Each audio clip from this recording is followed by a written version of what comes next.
Glam & Beauty Cosmetics vous propose des produits haut de gamme conçus à partir d'ingrédients naturels, sélectionnés pour leur qualité. Tous nos produits, sans exception, sont formulés sans hydroquinone, sans cortisone et sans mercure. Ngir am nak large choix ci suñu gamme bu yaatu bi di ngeen mën a am li seen yaram soxla. Savon, lotion, sérum, gommage qui répondent à différentes problématiques comme l'hyperpigmentation, l'acné, l'excès de sébum. Ndaxte der bu nekk dañu ko war a toppatoo. Der bu nekk dafa war di respirer. Yaa xam teint noir wala teint métissé, teint foncé wala teint clair. Avec Glam Beauty Cosmetics, c'est le pouvoir de la nature au service de votre peau. Mën ngeen a commander ci suñu WhatsApp 0033 7 53 52 54 82. Glam & Beauty Cosmetics, professionnel de la peau.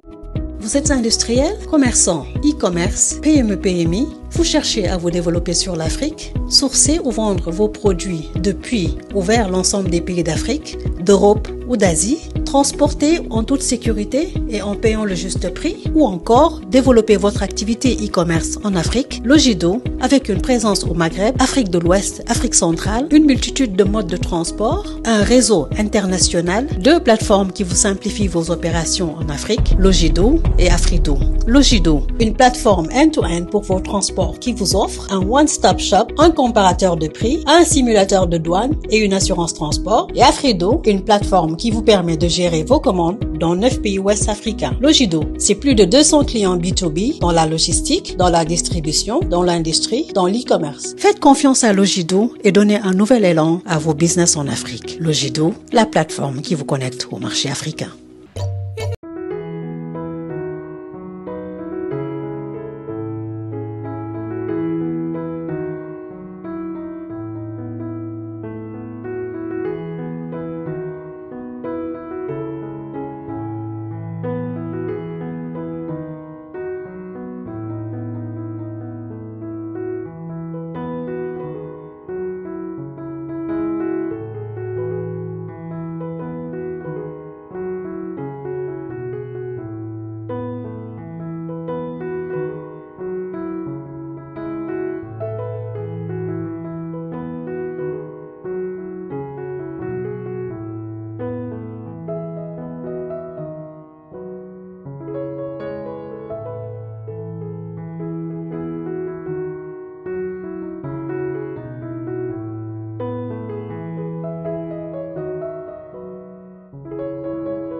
Ni mën nga jënd téléphone, réfrigérateur, télévision, climatiseur ak yeneeni produit di ko fay ndànk-ndànk ak Lebalma. Daw si leen gaaw www.lebalma.sn et achetez vos meilleurs produits à crédit avec un système de paiement simple, souple et adapté. Ak Lebalma daal, achetez maintenant et payez plus tard. Contactez-nous au 77 872 20 20 ou au 77 855 65. Glam & Beauty Cosmetics, Logido, Amour dansant, Lebalma, Comtrip, Gorbatchev Maison de Couture vous présente votre émission Soirée Pyjama.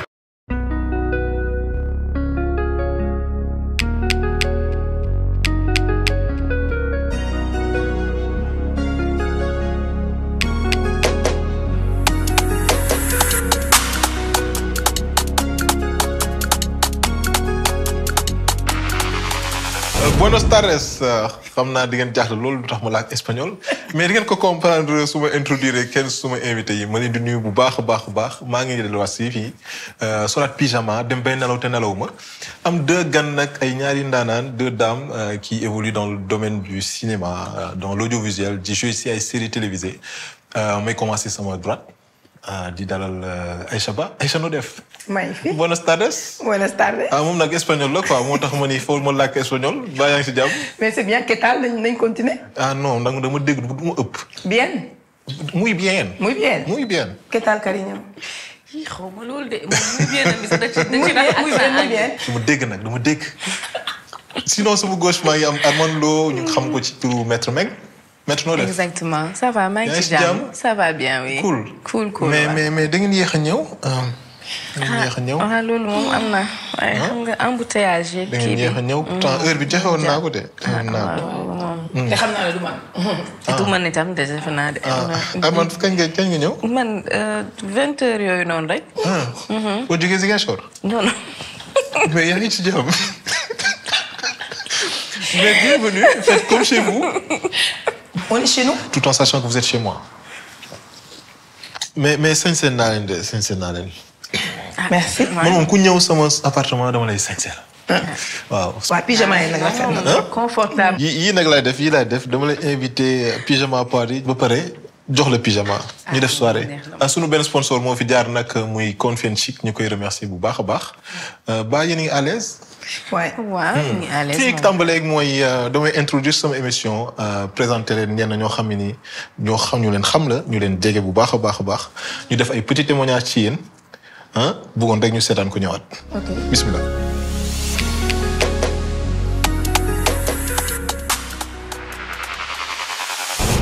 ¿Cómo estás, cariño? Bon, Aïcha. Man ak moom ñi xamante ci anniversaire Paula il y a 10 ans de cela anniversaire bu neexoon man ak moom dañoo gisee rek feeling bi jàll macha allah ñu commencé kafo reetaan fecc xam nga rek moom nitu ambiance la fu mu nekk moom doo wéet te rusul dara nag après loolu ñu ni dañuy dem soirée Wally Seck Barcelone ak suñuy sañsa yu rëy ñu ni dañuy dem toroxali seytaane yu dem ba foofu seytaane toroxal ñu loolu duma ko mës a fàtte qualité Aïcha yi bëri na mën naa fe fanaan mais mën naa wax daal yi gën ci moom baax mën nitam soo ko Aïcha soo ko waxee sa problème sax moom day fàtte bosam di gérer sa bos serviable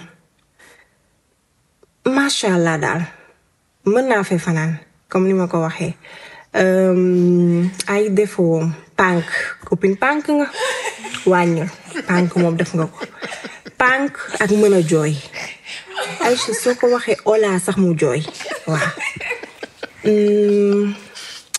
música que me recuerda a ti Jow Job luccum yaay sama xawma lan sama luccum boobu ce jour mariage la may fàttali nga fecc ko ba mu jeex tàkk copine bon wax la tamit que te quiero mucho que te echo mucho de menos que espero vernos pronto muchos besitos. Yo te quiero, papá. Te quiero. Gracias mi amiga tey moom espagnol laa jël quoi. waa kii mooy Xaar Ndoy di sa xarit bu yàgg. loo wax ci li mu wax. li mu wax daa mel ni dëgg la de parce que nee na da ngaa bëgg jooy. commencé nga jooy déjà. lépp dëgg la commencé guñu émission bi sax ngay jooy non xaar dafa sori ci man trop sama lépp la. sama xarit la. te dañoo dund ay moments yu métti comme yu neex. mën naa wax ne fii ci kaw suuf xaw ma ñaata milliards de personnes ñoo ci am mais heure bu ma amee problème rek moom lay jël sama téléphone woo ko instant bi ça fait longtemps gisante wuñ parce que dëkkatuma Barcelone.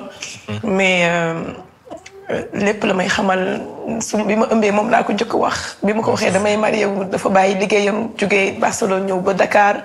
nekk ak man pendant 1 mois fii di ànd ak man ñuy jëndi ji di dem ci tailleur yi tout pour moi.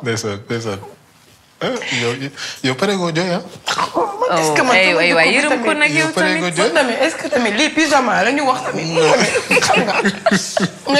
yow pare goo jooy yow xaar ma may la kenn. asalaamaaleykum maa ngi leen di ziar ñëpp Aïcha Ba maa ngi lay ziar sama xarit sama doomu ndey sama jigéen comme ni ko nit ñi di waxee. di nuyu aussi yéen ñi nga xam ne ni yéen a toog foofu ci plateau bi fas yéene def émission bi ak moom di nuyu aussi téléspectateurs yi nga xam ne yëpp yàlla na def ñu daj ci vidéo bi di leen jaajëfal di war a wax nag ci Aïcha Ba du yomb ci man parce que c'est une personne que j'ai connue depuis plus de 20 ans voilà musul changé elle a resté la même à part que léegi dafay jaay tuuti star. Donc loolu tamit foog ñu wax ko voilà une personne qui est entière une personne qui est sensible aussi et très capricieuse say caprice naa ko fi wax de yow. di wax ni aussi c'est une personne qui est humble, simple, voilà, modeste et ku bëgg ay waajuram ku bëgg yaayam, surtout ku bëgg yaayam loolu mun naa ko seedeel. Donc voilà lu ma lay wax, le talent est là, vas-y, n'arrête pas, muñ yokku, voilà, job liggéey, waaw xool fu kawe jeex na tàkk, waaw. Vamos à la playa fii laa mën a yem. Peace and love. Souleymane Julo ñu koy remercier bu baax a baax ci témoignage bi sa xarit la nag parce que 20 ans moom yàgg na. Ouais, 20 ans c'est beaucoup.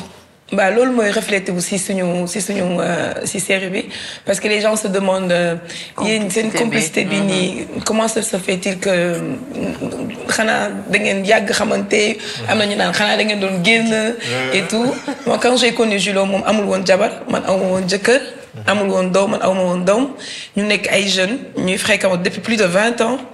Donc yàlla def fekkee na ñëw na invité na nekk na invité sama mariage nekk na sama ngénte doom ñëw na fa la nekkoon yendu ak man nekk sama càmmiñ nekk sama xarit nekk nit ku may wax dëgg ku may vraiment du xool daf may wax des fois lu mu métti ma ñibbi ma toog xalaat ne li ma wax ni dafa nekk dëgg ma woowaat ko téléphone ne ko jéggulu si sama réaction tout à l'heure parce que c'est vrai que je suis très impulsive. dama pànk boo bëri histoire. xaar wax na ko de. waaw xaar wax na ko de c'est vrai nag man moom guerre bi dama nag ku am guerre samay xarit dama naa jox ma guerre bi jaay leen ma guerre bi. nga jël ko yenn ko. waaw noonu laa mel nag. mais vraiment c'est quelqu'un de bien aussi parce que kuy wax sa baaxaay morom yow yaa baax rek. donc voilà man tamit li ma ñaanal yépp maa ngi ko koy ñaanal. yàlla nañu àndandoo ñun ñëpp di xàjjandoo di dóorandoo di amandoo ay prix. Parce que c'est le Sénégal qui gagne. Nous sommes tous les acteurs du Sénégal. Machallah. Voilà, merci. Machallah. Content naa. Machallah. Content nañ tamit. Content yàlla bu ma wàll ay jooy rek man. Heureusement que jooy yi arrêté na sax heureusement Julo xaw na détendre tuuti kii bi. kon waa léegi jeex na jooy di baax na. waaw dañuy dem rek seeti ñi def témoignage pour Armand Lo. xam naa dina gën a dëgër que sunu copine. ñu dem ñëwaat. Je savais. Je m'appelle Mariam, je suis une grande amie à Armand Lo. On s'est connus depuis la terminale. On se retrouvait souvent en classe de cours de renforcement en anglais et après on s'est retrouvés à Jeanne d'Arc. On suivait la même filière et par la suite, puisqu'on avait choisi la même spécialisation, on a fait quasiment 3 ans ensemble à Jeanne d'Arc post-bac. Alors je dirais que c'est une personne très intègre, très généreuse, qui sait ce qu'elle veut et qui se donne tous les moyens pour y arriver. C'est une personne qui sait booster en fait les gens de par sa générosité, de par son expérience. Elle n'hésite pas en fait à être là. C'est une personne sur qui je peux compter, j'en suis sûre. Et ses défauts? Retard. Oui, xamoon na la boobu lay wax. Oui. Faut arrêter d'être en retard. Arrête ça, s'il te plaît. Et je dirais aussi qu'elle est perfectionniste. Ça peut être une qualité aussi, mais bon, à la longue, ça peut bloquer la personne.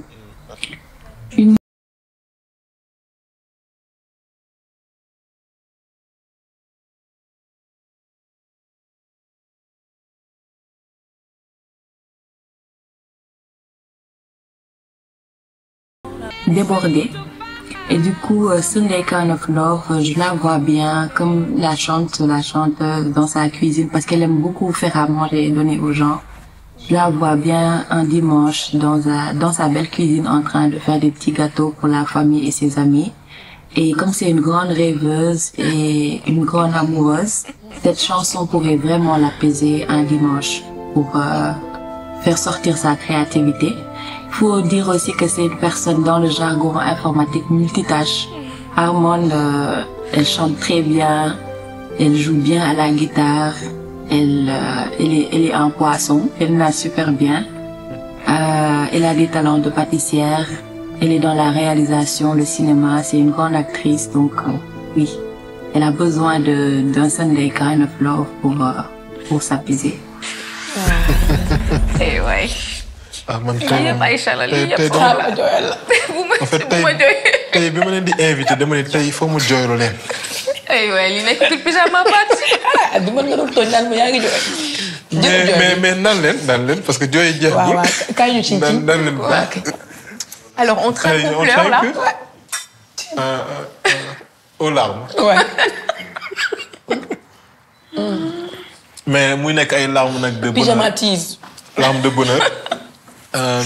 waaw lan nga mën a wax ci sa xarit ak témoignage bi mu def.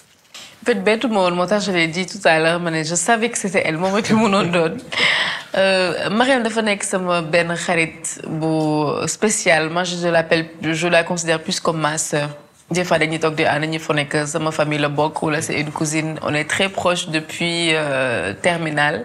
C'est une personne boo xamante ne naka laa koy décrire c'est maanaam lu mënul ñàkk sama vie au fait. C'est lépp lu ma ticket rek il faut ma message ne ko waa Mariam yow c'est comme ça que je l'appelle et ça l'énerve donc chaque fois il faut ma woo ko ne ko Mariam yow lii ak lii ak lii ak lii ak lii. boo defee sa journée ba pare il faut nga am kenn ki nga def sa débrief de toute la journée. Et c'est vraiment comme ni mu ko waxee c'est une personne sur qui je peux compter moi. Elle l'a dit pour moi et moi je le dis aussi pour elle parce que sama xarit bu baax la xamante ne bu baax on a les mêmes visions les mêmes objectifs etc.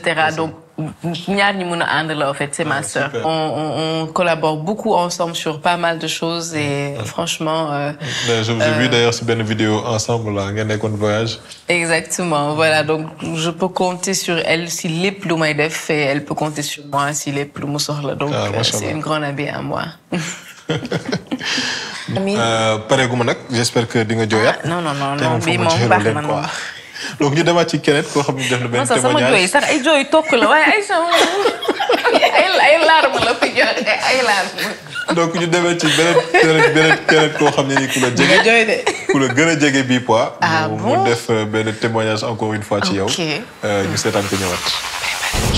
Bonjour tout le monde, bonjour Armande. Je m'appelle André Lo, je suis le confrère d'Armande. Que dire de ma petite sœur adorée. Où est-ce qu'on s'est connus? On s'est connus depuis sa naissance. Juste une petite anecdote. Je fais partie des personnes qui l'ont tenue la première fois qu'elle est rentrée dans la maison, parce qu'elle était dans le bras de ma mère. Entre mes frères et mes sœurs, j'étais la première personne à tenir ma petite sœur. C'était une sensation unique et je m'en rappellerai toute ma vie. Que dire d'Armande? Armande, c'est une personne adorable. Je ne dis pas en tant que grand frère, mais je le sais, et toutes les personnes qui ont eu l'opportunité de la fréquenter, savent ce que je dis.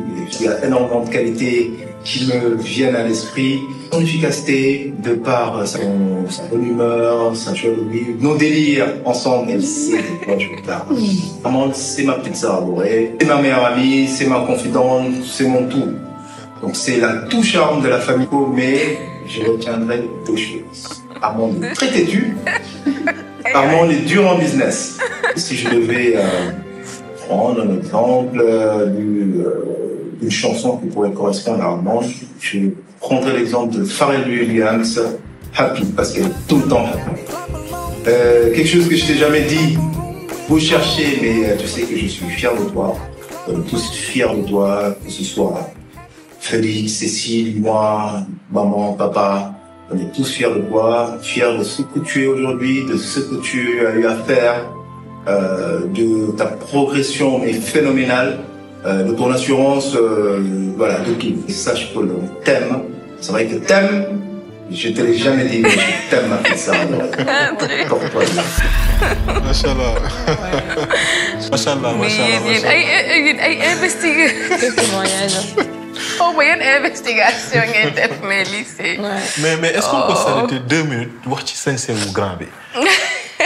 mais grand bi gis ngeen moom sañse. bii nag mooy signature moom sañse rek lay def. non j'allais dire bi broche bi mouchoir de poche bi les couleurs non agence na ko. non yii de lay def yii de ñun kaas neen ba sonn yii de lay def. mun na sañse moom. teg na ko ci ak wax ba sonn nii rek lay def. mais qu'est-ce que tu peux dire par rapport ak li mu wax ci yow. En fait mon frère c'est plus qu'un frère comme ni muy wax c'est mon meilleur ami. Et on était très proches durant l'enfance. Et malgré la différence d'âge, la différence d'âge, elle est grande. Mais Jordan Couture mag et c'est aussi mon meilleur ami. C'est bu ma nekkee xale moom moo me doon occupé. Dañu doon créer toutes sortes de jeux. J'étais un peu garçon manqué. Et je pense que il a beaucoup contribué à mon éducation. Loolu moo tax ba j'ai été forgée dans beaucoup de choses. Mais vraiment moom moo doon Polo, di ma napp aussi. Puis on a grandi comme ça et c'est devenu mon meilleur ami, mon partenaire, franchement. Je suis son assistante, mon terme efficacité. Tu règles les choses rapidement, en 2-3 mouvements. Et franchement, je lui souhaite le meilleur aussi. Jabaram Samal Kholadjar, c'est grâce à moi qu'il a rencontré sa femme. Et franchement, c'est une relation fusionnelle.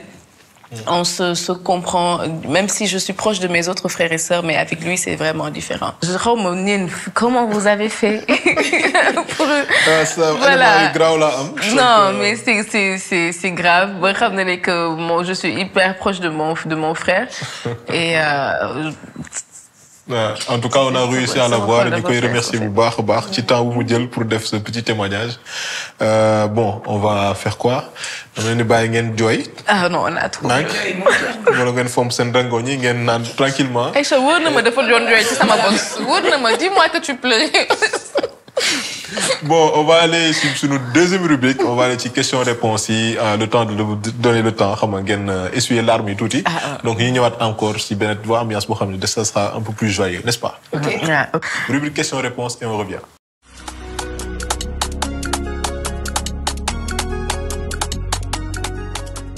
Welcome back. Nous dellu ci wat nak voilà, essuyer ngeen l'arme yi. Légui na sourire graphique ba gis quoi. Non, donc, je vais commencer d'abord par Armando. Si aujourd'hui tu devrais te décrire devant quelqu'un qui qu'est-ce que tu allais dire? J'allais dire calme, posé.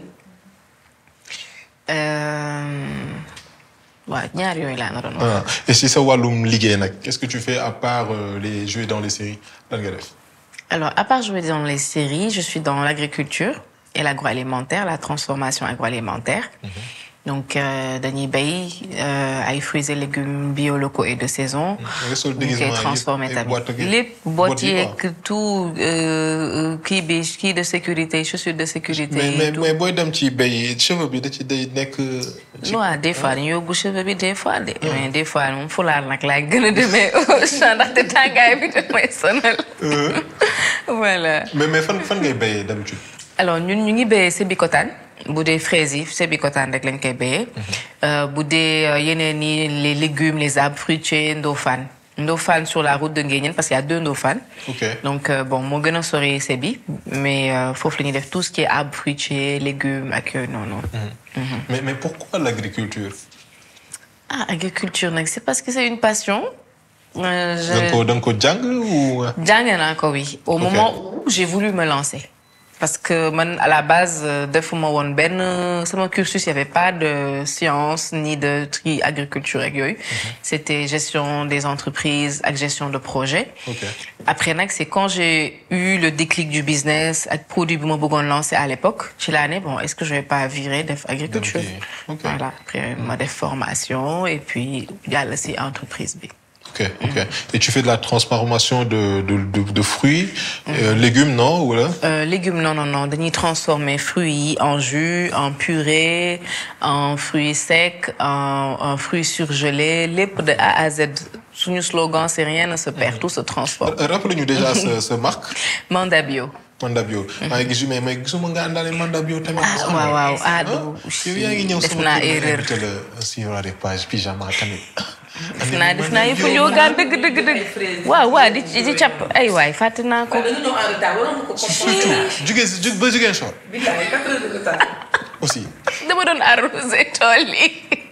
Lan moo la jox envie de jouer ci série? C'était quoi? Le casting s'est fait comment? Dañ la woo da nga dem casting. Comment ça s'est passé? Comment?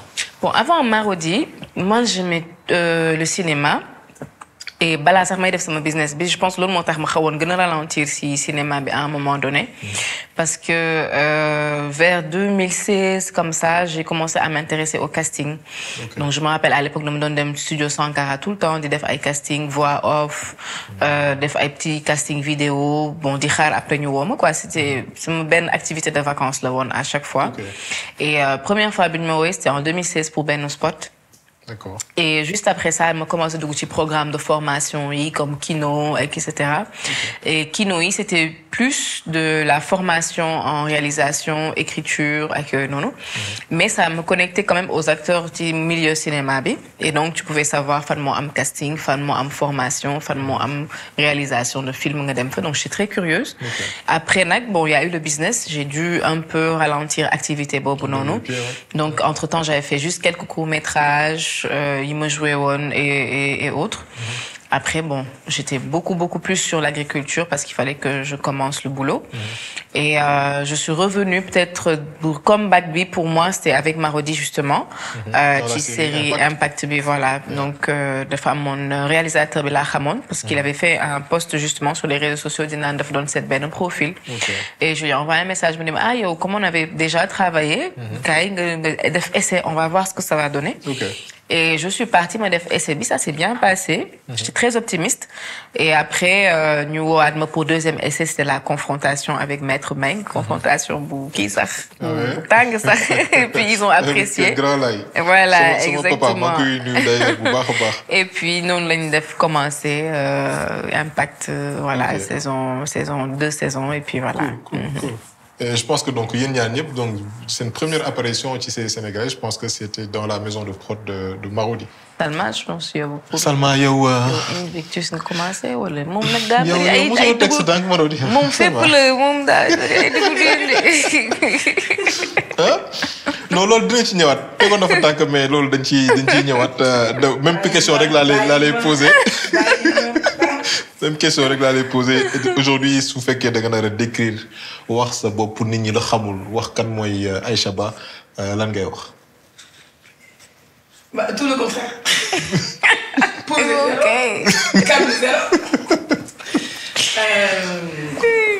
Est-ce que tout le monde voit ça? Bon, terremoto. Terremoto, moi, en espagnol, genre comme tonnerre, quoi. Genre volcan. Volcan, quoi. Voilà. Volcan, moi, niveau spontané, boo xam ne li mu bëgg juste mooy fu mu mënti nekk rek. Apporter foofu joie, ambiance, fête, et que ku nekk bu ma la bàyyi nga dem par ça de moi quoi. Que voilà quoi que man pour man adduna bi dafa gàtt nañu ko foolee daal parce que loolu rek lañu fi am ko. Kon sa xarit yi xam nañ la bu baax. Parce que loolu lañ décrire ci yow. Mais avant ñu lay gis ci série sénégalaise yi, je pense que tu as fait une formation de théâtre et c'était en Espagne. Depuis quand tu fais du théâtre? Ak lan moo la ci dugal? Alors, mon théâtre, nous commencé, c'est un peu bizarre. Parce que au début, je travaille comme mannequin. Def mannequinat, def ay pub, def yoyep. C'est vrai que j'ai toujours aimé l'acting. Mais moment bobu non en Espagne, j'étais vraiment focus sur le mannequinat, si pub yi ak yoy non. Ba ben jour, agence bi ma nek d'ailleurs toujours. En même temps moom dafa yor ay mannequins et tout mais en même temps dafa yor ay acteurs ay actrices et am benn rôle bu ñu doon wër pour une femme noire pour interpréter benn personnage benn théâtre benn acteur bu siiw bu tudd Pedro Ruiz boo doon def benn tournée dans toute l'Espagne léegi soxla woon da doon def théâtre politique donc da doon dénoncer un peu l'immigration et tout ça. Donc soxla woon une actrice noire. Le problème c'est que si agence am amul woon actrice bu noire. mu proposé ma ko ne ma vas-y dama def nga xool casting bi ma ne ko yii man genre man dama respecter métier bi quoi pour man j'étais pas préparée formée wu ma pour dem. di def tournée bu mag noonu ak un acteur tellement connu qui s'appelle Pedro Ruiz. J'avais peur. Après ma ne bon naa dem. Image yi laa doon bëgg a andi. Ouais ça c'était bi may def samay pub et tout ça pour H&M ça. Mais quelle coiffure! Ouais. mais bii mooy Zulu. waaw dafa Zulu. dafa Zulu ragalul xale bu ragal du Zulu. sama mannequinat la woon nag. Nice. Ouais. Là, tu avais quel âge? Là, ça, c'était en 2020. Ah ouais, mais 2020, il y a Goulde. Ouais. 2019-2020. Ah ouais? Ouais. On dirait il y a 10 ans ou quelque chose comme ça, ouais. Ça fait pas longtemps, mais c'était en 2019. Mais coiffure, Lula inspiré. Lula inspiré, tu coiffes. Lula inspiré. Lula inspiré. Mais on a choisi coiffure. Ouais. Ça, c'était pour Gucci. Donc, ñom ma coiffé nii. Donc, moi, j'avais pas mon mot à dire. Dama doon ñëw rek ñu defal ma seen ay maquillage, seen ay kii et tout. Attention. Ouais. Lii moom li baax fu doon kii xaar ba dem. Zulu bi. Ouais. Je pense que c'est la même photo, hein? Ouais. Donc, ouais, c'était des moments où vraiment. J'étais plein dedans, quoi. Je travaillais, j'étais contente. Tu as fait combien d'années dans le mannequinat? J'ai commencé ici, avant de partir en Espagne, j'ai commencé ici, dans mon site d'idem. Parce que ma maman ne voulait pas. Elle était vraiment focusée sur ma jungle. Donc, si je suis ay gens, ay Ambroise. Yoy non, ma daw dem laqatu dem sétane taxu ci biir taxu. Tu dates de kon yow, tu dates de. Ah ouais, man je date. Tu dates. Ouais, duma wax sama âge. Pourtant mo la no bëgg laaj de. Non, buma laaj sama âge. Ah, amu droit bi da. Non, buma laaj sama âge. Jappal ne rek man ma ngi non waaw. Buma sama âge. Ki yow? Ba ki man. Mais pourquoi nga mel ni caméléon ni di changer ni yow lan la? Ah man damay change nak di yegg di wat comme dollar.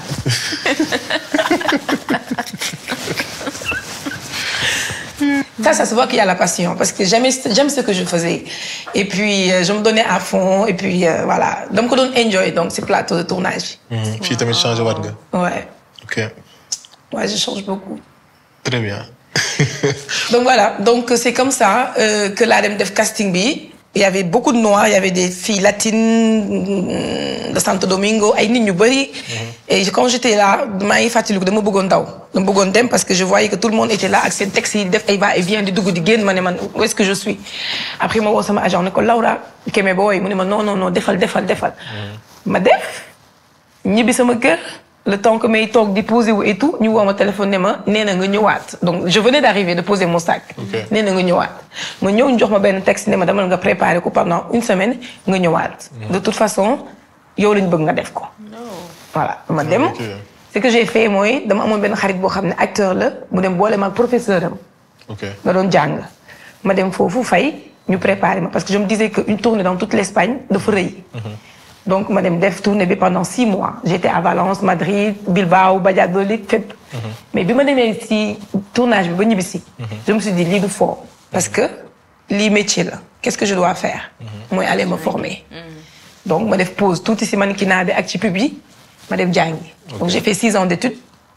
En même temps, dans deux différentes écoles, une école de théâtre et une école de cinéma. Parce que théâtre, c'est une chose, mais cinéma, c'était autre chose. Quand j'ai commencé le théâtre jusqu'à 2 ans, je sentais aussi qu'il fallait que moi ait toute une notion un peu de l'acting devant la caméra. Acting in front de la caméra. Madame, c'est une école. Donc, vous m'avez fait théâtre, vous m'avez madame def cinéma. Mais tu n'y arrives pas, tu n'es à l'aise. Théâtre. Et pourquoi? Théâtre et j'ai mal un peu parce que nekku ma di def théâtre depuis des années et ça me manque. Te bi ma nekkee Espagne loolu laa doon def am naa sama pièce théâtrale boo xam ne man sama idée la woon ma dem jox ko sama prof mu bindal ma ko j'ai nekkoon naa affiche théâtre pendant 6 mois et théâtre c'est quelque chose boo xam ne c'est dafa amul coupe c'est vivant. Donc tu vois l'énergie, tu sens l'énergie des gens si kaw scène. C'est quelque chose qui me manque vraiment. Et il faut dire que le théâtre, je bëgg tellement que chaque jour, je me donne théâtre, c'est un théâtre. Même si je pars seule, je me donne des tickets, je me toque sur un théâtre, j'adore le théâtre. Ok. Donc, xanaa loolu moo tax kon nga ñëw ci série bi rek di remporter ay prix rek parce que apparemment gagné nga fi ay prix yu bëri. ay waay yow laalal bant yow doom dooleel ma may doom ma doom ko. Armand nee na nga may ko tuuti mu jañ. Non. Mais avant ñuy ñëw ci Salma avant nga fay dem je pense que ce premier contact avec une maison de prod c'était avec Marodi. Lan moo la fa yóbbuwoon. ay waay. Casting comme ñu fa yóbbu lan moo fa yóbbu nit ñi du casting. Mais tu étais parti pour un casting sur quel projet? Pour Karma. Pour Karma. Ah, il faut casting Karma. Apparemment moom moo naroon def Karma moo waroon jouer rôle principal bi. Mais pourquoi defoo Karma au final? Est-ce que du yàlla? Mais naka la demee explique-nous un peu. Ñu déggoon ni que ni au départ yow yaa fa nekkoon def casting bi premier casting bi tu as travaillé sur le projet pendant un certain moment. ñu jékki-jékki rek gisatuñu Aïcha Ba. Ouais, je me dis que ne xëy na noonu la waroon demee c'est vrai que oui c'était bouclé. Ça a bien avancé quoi. Oui, j'ai travaillé pendant des mois et des mois sur ce projet. Mais finalement loolu la yàlla dogal après am na problème. loolu la yàlla dogal daal. waaw ay waay bu ma wax loolu. mais dinaa la wax loolu dañoo bëgg xam. Tu n'es pas curieuse. Je suis très curieuse. Non mais c'est des choses qui arrivent. Oui ça arrive nag ci projet yi mais. C'est des choses qui arrivent. Ouais. Mais bi nga gisee ni tu n'es plus dans le projet qu'est-ce que ça t'a fait? Embarrassement quand même. Non parce que man dama gëm yàlla aussi. man gëm naa yàlla trop. et puis je me dis que ne lu ma waru woon def la. waruma ko woon def et puis voilà même si j'avais l'envie parce que moi je me donne à fond si lépp lu may dugg et mais je me dis que xëy na loolu moo gën ci man. et puis voilà yàlla def na ne loolu jeex na leneen ñëw na te leneen bi mu ñëwee daa dàq. daa neex. waaw gis nañ nga jekk ci Salma. joué ci rôle bu particulier. nekk fa au début une fille assez on va dire pas sérieuse nekk ci milieu boo xam ne milieu alcool la milieu drogue la. xam nga jékki-jékki rek après changé ci kii bi donc nga interprète fa ñaari rôle yooyu noonu mooy rôle boo xam ne doo sobre ak rôle bu sobre bi qu'est-ce qui t'a donné ce talent là c'est yow boo doon wax tey lan moo tax nga réussir rôle bi c'est parce que da nga jaar ci théâtre wala parce que tout simplement c'est un don qui était en toi boo xam ne da nga ko génne. Non, pour mon cas, c'est parce que c'est ma formation qui m'a beaucoup aidé. C'est ça mon cas. Hein. Après, je dis pas que les dons, mon nek chinit. Mais diamant ça d'un coup polier. Et puis moi, li ma gëna may force, may me fit que ma mëna interpréter le rôle de Salma ak montagne russe bobu yépp d'émotion bi am yoy yépp ngay yegg di wacc tay nga joy tay nga retane. Mais da nga don joy rek as ki? Waaw. Da nga doon jooy. Oui ma doon jooy rek c'est vrai que dama doon jooy rek. mais naka ngay def tey boo doon joxe conseil kenn koo xam ne mi ngi doog a jouer pour nga ko pour mën a jouer benn rôle boo xam dafa war a jooy génne émotion yooyu lan la war a def. Bah il faut pas jouer il faut vivre. Le moment. Man loolu laay wax je ne joue pas je vis. Il y a un moment il faut oublier les caméras oublier le plateau oublier tout. Moi je m'étais dit que je suis Salma et quand je dis que je suis Salma. Je suis Salma. Je crois que je suis Salma. Vous m'avez génn tournage. Quand je me brosse les dents, c'est Salma qui se brosse les dents. Quand je parle même à mon mari à la maison, je lui dis dama koy wax carrément ne ko instant bi maa ngi ci modu Salma jàppale ma ci. Donc commencé naa di charger je me charge d'émotions maa ngi commencé. Je conduis ma voiture, c'est Salma qui conduit. J'arrive sur le plateau. Je viens c'est vrai que bëgg naa kaf bëgg naa tëb dal. Mais su ma xamee ne séquence bi dafa métti j'arrive sur le plateau je m'éloigne un peu damay dem si benn douche là où on tournait au point E avec Rachid douche bi dafa yaatu donc je m'étalais par terre je commençais à travailler ma respiration et je me chargeais di xalaat lim ma def donc émotion baa ngi jéeg ba su ma génnee di tourner quand on dit action déjà moi je me suis préparée depuis le matin imaginez des fois dañuy war a tourner à 13h on tourne à 16h mais du ma jóg si sama émotion parce que xam naa lan laa war a jox et je sais que l'émotion est tellement forte que mënu ma nekk foofu aussi di ko perte di ñëwaat parce que tournage bi dina gën a yàgg day gën a métti damay rebondir ci émotion yooyu ngay wax ni moom ngay joxe ñu seetaan juste benn séquence ñëwaat ci plateau bi. N'espérez pas de la miséricorde d'Allah, car Allah pardonne tous les péchés. Oui, c'est lui le très miséricordieux.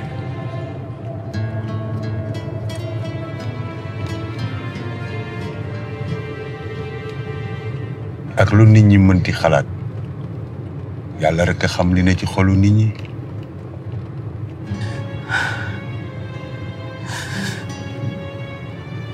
alors il sait que ñoom am nañ dëgg ndax man defuma lu dul souffrir loo samay parents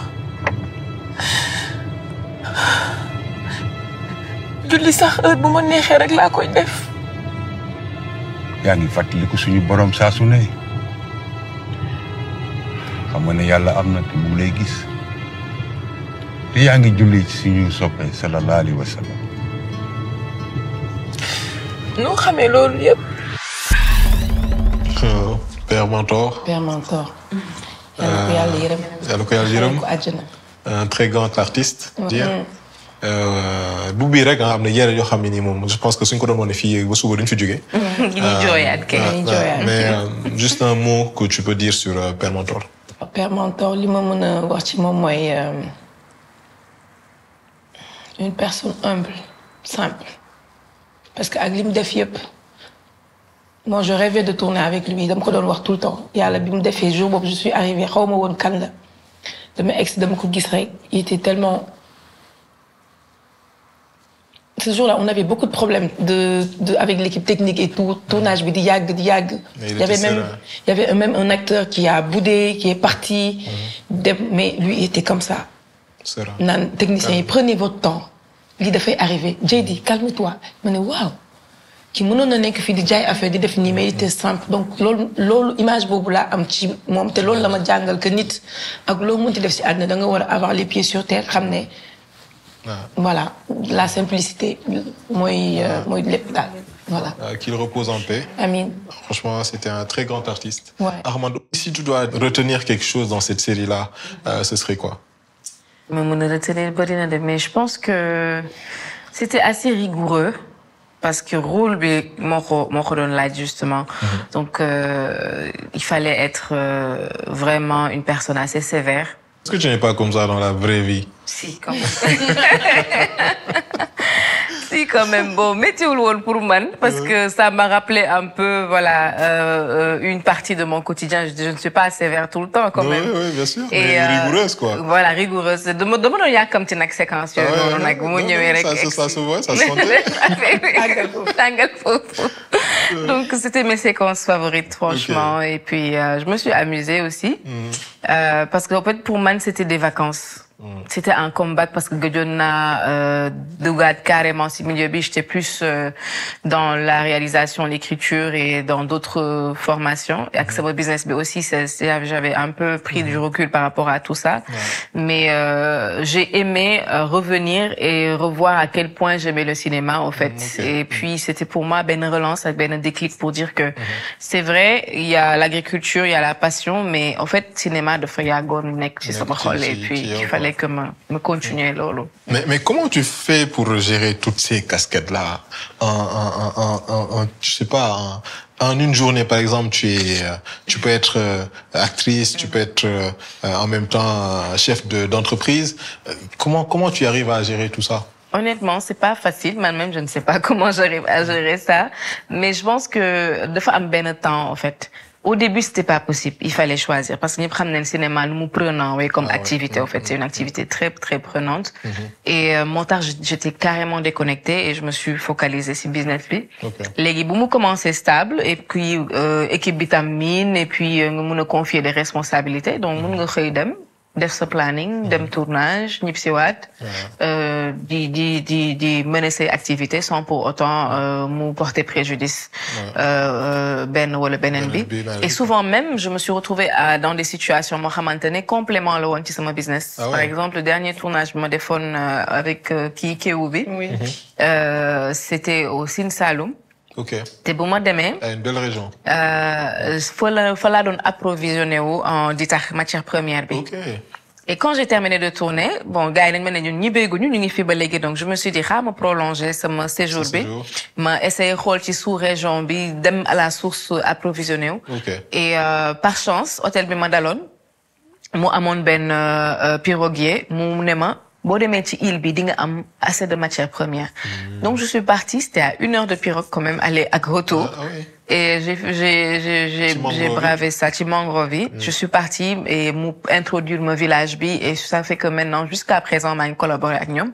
Et donc, c'était grâce à ça, justement, et puis ça a complété mon activité. Donc, souvent, il y a beaucoup d'exemples comme ça. Moi, j'ai une activité de fait compléter. Donc, je me dis que là, c'est ça. Là, on voit deux profils totalement différents. Moi, elle est entrepreneuse, elle est actrice, elle est productrice, etc. Petit milieu actrice, est-ce que tu fais autre chose à part l'acting? Pour le moment, non. Donc, tu fais c'est une marque mode. Ouais, c'est la Lika Design. Ouais. De faire des pauses parce qu'après Bissalma a commencé, après Manja a commencé, après je suis tombée enceinte. Je fait une pause, mais j'ai des affaires parce que j'ai des projets, mais qui beaucoup mais je pense qu'il y a des coaching aussi. Oui, bon, c'est ça. C'est dans l'année, c'est projet Bobo l'année. Coaching de quoi? Parce que moi, je me suis formée pour former. Ok. Donc, c'est ça ma école. Toujours dans le domaine du théâtre, cinéma. Ouais. Donc voilà, il y avait la possibilité de se former juste en tant qu'actrice ou former pour parler pour école. Donc j'ai ce diplôme là aussi. Donc là, c'est mon projet. Puis, Inch'Allah, j'ai une école d'acting. Et puis, partager tout ça, astuce avec les gens. Voilà. Aïchaba, j'allais dire Salma, Aïchaba est mariée. Est-ce que c'est facile d'être mariée? Parce que Gisnen le ti Salma a joué à une scène assez érotique.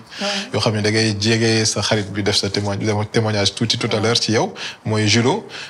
Est-ce que c'est facile en étant mariée di def yenn scène yi? Est-ce que c'est facile par rapport à sa jëkkër, par rapport à sa famille, par rapport à sa famille yow? Est-ce que yomb na? C'est facile parce que j'ai choisi quelqu'un d'extraordinaire. Voilà, kooku moo ma yombalal. Après je pense en général ça peut être un peu compliqué, mais avec la personne avec qui je suis vraiment dama war a sant Yàlla. Parce que c'est quelqu'un de open mind, c'est quelqu'un qui a voyagé, c'est quelqu'un qui respecte mon travail, c'est quelqu'un qui est à fond sur ce que je fais, qui m'aide, qui me pousse à aller de l'avant et qui ne me juge pas et qui ne juge pas mon métier. Et qui veut seulement, comme nous me toujours, demander pour le coup tant que je suis Hollywood. Je pense que Doko et Sedjeker, je pense que vous n'êtes pas constamment tout le temps ensemble. Alors que d'habitude, si nous avons dit moi, alors le golo, c'est l'air. Mais il y a beaucoup de choisir par rapport à cette situation, moi, des fois vous vous retrouvez de temps en temps, en étant marié, ou le ken ko xamini genre vous êtes constamment et tout le temps ensemble. Fu mu dem tankam. Vous devez choisir entre ñaar yoy ak bu ci gëna yomb pour yow. Mais je vis avec mon mari, c'est juste qu'il voyage beaucoup pour son travail. Okay. Donc il peut partir, il peut venir là 2-3 jours, une semaine prochaine mu ñëwaat. Il reste pas longtemps. C'est vrai qu'il bouge beaucoup mais il reste pas longtemps. D'accord. Donc et moi ça me va. Ça me va. Ça me va. Non, mais... Non, c'est de me mettre... Constamment, donc, des fois, tu as envie de souffler un peu. Am ce espace bop. Donc, moi, si c'est mon cas, demi dem di ñew, ba paré day am namanté. Genre, bo démé une semaine dina la nam, mais bo togué 2 semaines après mom dessam na ma carrément. Je sens que né dama wara dem. Parce que je te vois énervé. Mané ko waaw, légui mën nga dem. Donc, il part. Tok ben 2 semaines, 1 mois et demi, il revient. Donc, dang kay nam, lol neex na. Dëkk bi chaque jour tamit. Armand, de son côté, moi, je pense qu'il est toujours célibataire. Tu es chrétienne. Oui. Question pour moi, d'habitude, quand on compare par rapport à la religion musulmane, on dit que religion chrétienne, en tout cas chrétiens, ils se marient plus tard. D'habitude. Le plus souvent, ils restent d'abord fiancés, ils peuvent vivre ensemble avant d'aller se marier à l'église. Pourquoi? Alors, généralement, c'est pas forcément se marier plus tard, mais c'est le processus, balagnu egg, ti mariage, bi, moins long. Et processus bi, c'est généralement, l'église, en tout cas, c'est la période des fiançailles. C'est pour que, ñaari mariés, futurs mariés, nous forment. Donc, ils vivent séparément, mais ils vont à l'église, ils def ay cours avec d'autres couples qui doivent se marier. Et buñ défé cours yoy non, c'est plusieurs séances parce que église bi dafa joxé aval qui ndigal comme quoi mariage fiançailles ça doit durer 6 mois maximum. Ok. 6 mois et bu weesoo il faut que ngeen dem église. D'accord. Donc durant les 6 mois ci lañ def seen formation yi et tout donc après les 6 mois ils font le mariage à l'église ak mairie bi. Et donc là après ils restent mariés. Ok. Mais ñun suñu mariage c'est un mariage boo xamante ne divorce amu ci. D'accord. C'est-à-dire ki nga mariel jusqu'à ce que la mort vous sépare. ak lu mënti xew. ak lu mënti xew. ak lu waa ji mën a def. ah ak lu mu kàccoor. lépp. ak lu mu dëng da ngay toog. parce que voilà da ngay toog parce que divorce amul en tout cas le divorce est banni. Mais est-ce que c'est valable pour une chrétienne qui se marie avec un musulman? Ah ben oui. Parce que bu fekkente ne yow musulman bi daf la gunge ci église. moom tamit dafay épouser dogme boobu en fait. da koy épouser. Donc c'est ça. Donc divorce amul c'est le pire statut de l'église loolu lañ koy oowee parce que même bu fekkee da nga dem ba egsi foofu noonu tu deviens excommunié loolu lañ koy waxee c'est-à-dire tu n'as plus le droit de prendre l'Eucharistie. Et loolu c'est très difficile en tant que chrétien bu ko defee nag moo tax divorce bi c'est banni. Et peut-être que loolu mooy tax aussi jeunes yi balaa ñuy dugg. loolu mooy indi jàngaat bi xoolaat bu baax parce que boo xasee ba jël kii moom mu lay doon ba jusqu'à la fin donc souvent. loolu moo tax li nga wax nii gis naa ci ñenn ñoo xam ne dañ daw ci chrétien de gars yi toog leen mais tu chantes aussi. Oui. Il paraît dans des églises. Chorale yeeg yooyu tu fais ça depuis quand et. lan moo ci dugal. C'est depuis que je suis petite. Je pense depuis classe de C1, CM1, la dugg chorale. Et la première chorale, c'est la chorale de la paroisse, la chorale des enfants. Moom l'a continué nag après ma duggee collège Sacré-Cœur aussi j'ai intégré la chorale du collège. ma nekkoon après à la fin la présidente pendant peut-être 4 ans 5 ans yooyu noonu. Après la chorale des anciens. Après ma dem un petit benn chœur bu tudd Kangélé. Après ma dem chorale Saint-Pierre Julien Emma après chorale yi bëri na moom franchement. Après là ma stationné si benn chœur. On appelle chœur Hosanna donc on chante ci messe yi mais assez rarement on fait plus des temps de prière. Qu'on appelle DSP dans sa présence et puis voilà. Super. Bah écoutez, j'ai tellement de questions que je voulais vous poser, mais il faut que nous donnions sur notre troisième rubrique, on va dire, moi rubrique réseaux sociaux. On vous voit souvent sur les réseaux sociaux et vous êtes active. Je pense. active. Day poster rek. Yow li ngay poster. Man yeen ñaar ñep xam naa leen. Armand li muy poster c'est plus par rapport à son travail. Yow effet ci nga. Yow kon yaa ngi faral Armand. C'est que Aïcha man kan mariage. dama ci page am nga connecté nga gaare nga. mais nañ dem ci réseau ñu xool ko ñëwaat ñu dem ñoo xool ko ñëwaat. J'ai bon dos mais merci.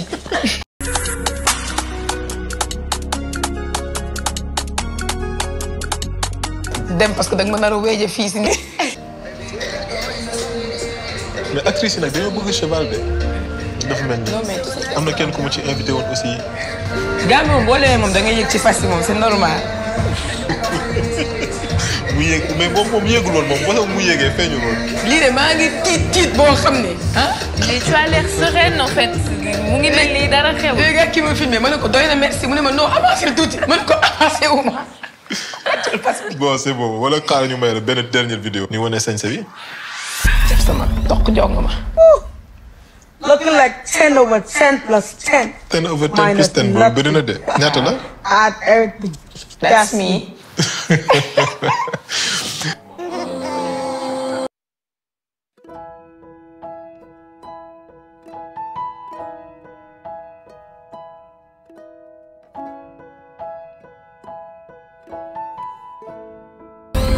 Voilà loolu la ñu duggoon xool ci sa réseau social. Ouais.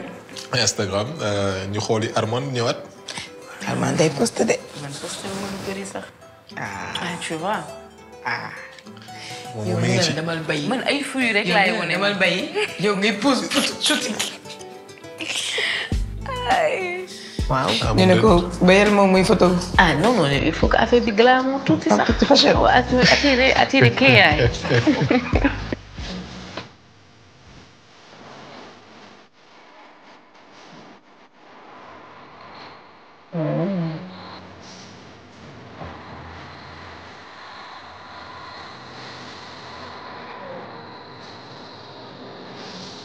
waaw.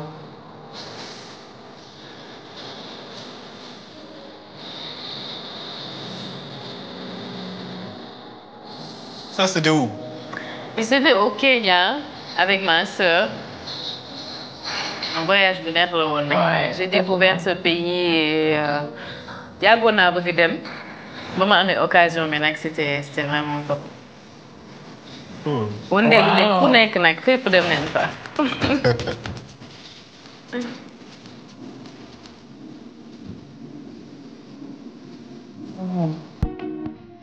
Magnifique.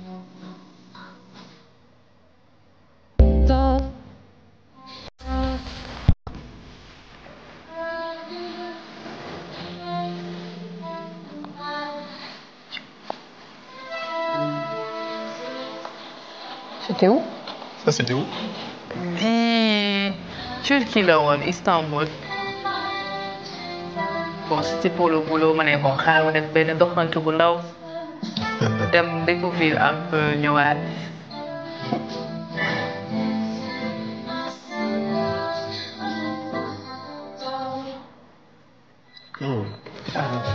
Ani wane sañ sa bi tam. Waaw. Jëlal. Jongo ma. Waaw. Li may def trade nag bëriwul nag lii di mun a moom ma koy forcer parce que may égérie. Traditionnel ou tenue moderne? Tenue moderne, je dirais. Tenue traditionnelle nag Mariam rek moo ma koy solo. Moom bu bëgg ces shooting ak Korité, Tabaski, tout ça là, wane bijoux yi. Et tout ci laa koy gën a sol quoi. te ku defoon témoignage bi soit parce que c'est sa marque Lady Mona. Ah d'accord. Comme may égérie am lu ma transformé rek ma jël. di ma def lui c'est sa marque justement Lady Mona.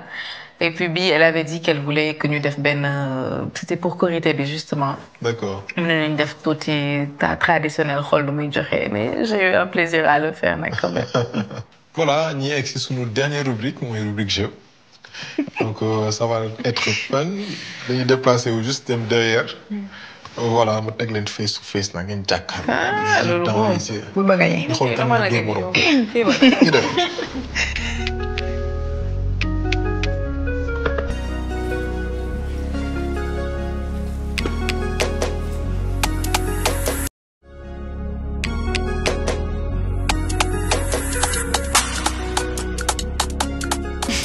Donc tegal naa leen seen couronne déjà. Donc ñu tàmbali jeu bi. Donc je pense que vous connaissez déjà le principe. Je vous mets des cartes donc juste en face, juste en bas. Ngeen téye ko, n'est-ce pas? Donc le temps est là. Donc le maximum trouvé jusqu'à ce que le temps s'écoule. D'accord? Donc voilà. Ok.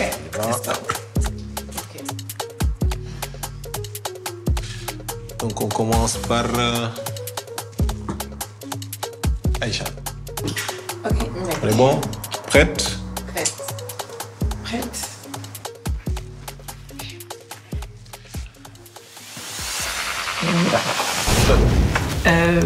C'est quelque chose qui vole et tu as toute la vue. Oiseau? Non.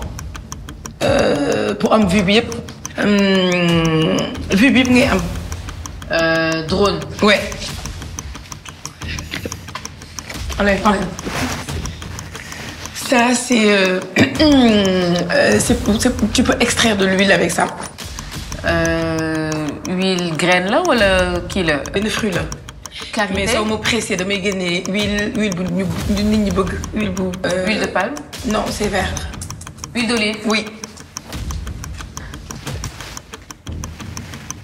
Et ça, tu peux éteindre le feu avec. Feuilletal? Ouais. Extincteur? Ouais. Et ça, c'est ben récipient là, pour mettre de l'eau, de... Bouteille? Verre? Non. Tasse? Plastique. Sachet? Non. Gourde ou... Presque. C'est gros, on peut mettre de l'huile. Bidon. Bidon. Oh non, mais c'est trop rapide. Temps écoulé, donc elle a trouvé combien? 3. Voilà, elle a trouvé drone, elle a trouvé une olive et un extincteur. Olive là, da ngeen tricher, nga di huile d'olive. So, autour de Armand, let's go. C'est à mon tour. Quand vous voulez, vous êtes prête? Oui. Top chrono. Déjà, avec tu toilettes, tu cuisines, c'est pour ouvrir ndox bi. Pour bouteille. Non. Non, ouvrir ndox, robinet. Oui. Robinet. Ben oiseau là. On le retrouve dans les lacs. C'est un peu comme un cygne, mais c'est pas un cygne. C'est de... Non. Couleur particulière. Rose. Oui, oui. Flamant rose. Oui. Ouais. Vas-y. Pareil, on le retrouve dans la banquise qui où il y a de la neige, il y a beaucoup de glace, il y a des ours blancs avec eux généralement. Pingouin. Oui. Vite.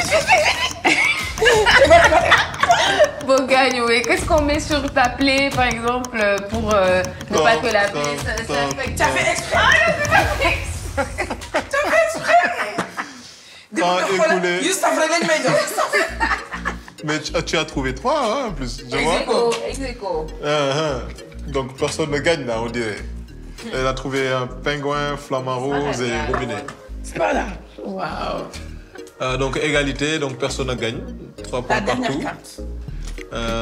On a 3 points partout. Là, on a égalité. Donc, on a ñu xool nekk après cadeau bi leen jox. Bon cadeau lañ leen jox sax. Je sais pas. Hein? On mérite. On mérite. Bah, on va donner un séjour à partager. Donc, vous allez aller ensemble. Donc, comme trip, vous offre un séjour quelque part. Yes! Voilà, merci beaucoup. En tout cas, c'était sympa, c'était fun. L'émission tire à sa fin. J'espère que vous avez aimé. C'était bien? C'était bien. C'était cool. Ouais. En tout cas, merci d'avoir répondu présente à mon invitation. C'était un plaisir de vous avoir chez moi, ci benn soirée pyjama. Oui. Franchement, di remercier téléspectateurs yi bu baax a baax. Di remercier samay sponsor Glam & Beauty Cosmétique, di remercier Perfectissime, di remercier aussi Ngorbatchev Maison de Couture, di remercier sunu sponsor bu yaañi bi bu leen sañal solal, Comfy & Chic, di leen remercier bu baax a baax. Et merci aussi à l'équipe technique, vraiment sonal na leen trop. Merci aux téléspectateurs. Di leen jox daje une prochaine fois pour un autre numéro fii ci Soirée Pyjama. Peace, we out.